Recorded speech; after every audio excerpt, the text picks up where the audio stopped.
I hope Strange New Worlds is Star Trek's last prequel. For nearly 60 years, Star Trek has boldly gone where no franchise has gone before, across galaxies, time periods, and even streaming platforms. But lately, it seems that Star Trek has been boldly going backward. From Enterprise to Discovery, Strange New Worlds, and Section 31, the franchise has spent much of the 21st century exploring the years before the original series. And while Strange New Worlds has been a bright spot, recapturing much of the magic of classic Trek, it also feels like the last stop before the franchise needs to chart a new course. Simply put, I hope Strange New Worlds is Star Trek's last prequel. That's not because Strange New Worlds isn't great, quite the opposite. The show is arguably the best Star Trek since Deep Space Nine. It balances optimism with drama, embraces exploration, and delivers episodic storytelling without feeling old-fashioned.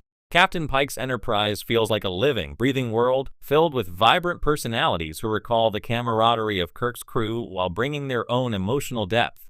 But the show's excellence only underscores how limiting the prequel setting has become for Star Trek as a whole. The problem with endless prequels are inherently tricky, especially in a franchise built on discovery and the future. Star Trek's original appeal was its forward-looking optimism, the idea that humanity had grown beyond war, greed, and prejudice to explore the stars together. Every series built on that foundation, pushing further into the 24th century and beyond. The Next Generation, Deep Space Nine, and Voyager expanded the universe logically and thematically. They asked new questions. How does the Federation deal with moral compromise? What happens when exploration turns into conflict? How does humanity hold onto its ideals when it's no longer the center of the story? But when Star Trek began moving backward instead of forward, those questions started to shrink. Enterprise explored the early days of Starfleet but was constantly boxed in by canon. It couldn't show warp drive advances that contradicted TOS, or alien first contacts that didn't line up with established lore. Discovery faced similar issues, initially set 10 years before Kirk's Enterprise but constantly tripping over continuity questions.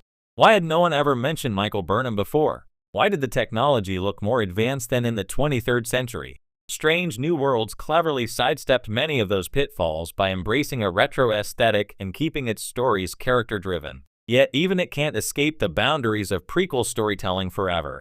We already know the fates of Pike, Spock, and Uhura. We know that Kirk will soon take command of the Enterprise. There's only so much tension a prequel can create when the end is written in stone. The canon trap. Continuity has always been both a blessing and a curse for Star Trek. Fans love its internal consistency, but prequels make that consistency a creative minefield. Every new series has to explain away why its advanced holodecks, starships, and artificial intelligence don't appear in later shows. It has to invent reasons for why familiar characters or technologies were never mentioned before. This canon maintenance often leads to narrative gymnastics that distract from storytelling. Discovery's first 2 seasons were bogged down by the need to explain how its futuristic technology fit into the pre-TOS timeline, culminating in the convoluted, classified mission excuse that sent the ship to the far future. Ironically, that decision, pushing Discovery into the 32nd century, was the best thing that could have happened to the series.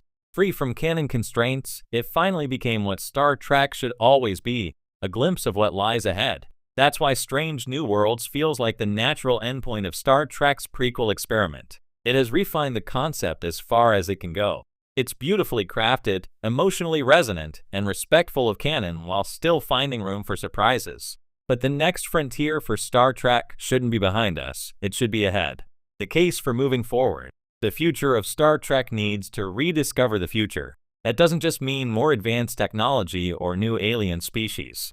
It means returning to the franchise's central question, what does humanity become next? When The Next Generation premiered in 1987, it pushed the timeline 80 years past the original series. That distance gave it creative freedom to reimagine everything, from the design of starships to the social structure of the Federation. It wasn't just nostalgia, it was evolution. By contrast, prequels like Enterprise and Strange New Worlds are built on nostalgia by design. They revisit familiar ships, uniforms, and characters. And while that familiarity feels comforting, it can also make Star Trek feel like it's standing still. Moving forward would allow the franchise to take risks again, to build a world that reflects our 21st century hopes and fears, just as TOS reflected the 1960s. What does the Federation look like centuries after Picard? Has it maintained its ideals, or has it fractured under the weight of its own bureaucracy? What new civilizations have emerged in unexplored quadrants? The Star Trek universe is vast enough to explore anything: post-scarcity dilemmas, AI rights, interdimensional diplomacy, or even the limits of evolution itself. The franchise's best episodes, from The Inner Light to Far Beyond the Stars, use science fiction to hold up a mirror to humanity. To do that effectively again, Star Trek needs a timeline free from the baggage of prequels. Strange New Worlds proves its time. If anything, Strange New Worlds demonstrates that the Star Trek creative team has finally rediscovered the franchise's heart. The show's writers understand what made Trek great: optimism, diversity, philosophical debate, and emotional sincerity. The cast radiates chemistry, and the balance between character drama and high-concept science fiction feels effortless. That mastery means Star Trek is ready to take the next step. Strange New Worlds shouldn't be a springboard for more prequels or spin-offs. It should be the triumphant conclusion to 2 decades of experimentation, the last word on the 23rd century before the franchise jumps boldly into a new era. There's even an argument to be made that Strange New Worlds is too good to be a prequel. Every time it revisits iconic lore, like showing young James Kirk or reimagining the Gorn, it risks being overshadowed by what we already know happens later. Its best moments are often its most original ones. Lon Noonien struggle with identity, Pike's foreknowledge of his own fate, or the show's willingness to experiment with genre. Imagine what that creative energy could do in a setting where every outcome isn't predetermined. The future needs its own captain. If Strange New Worlds is the best of the prequels, then the next great Star Trek series should be the start of something entirely new. Perhaps it could follow the descendants of the Discovery crew in the 33rd century, charting how the Federation rebuilds after centuries of change. Or maybe it could explore a timeline where the Federation's ideals are tested by contact with civilizations beyond the Milky Way. Whatever the direction, it should have a captain we've never met before, someone who embodies Star Trek's optimism while facing a universe we can't predict. That unpredictability is what made the early years of The Next Generation and Deep Space Nine so exciting.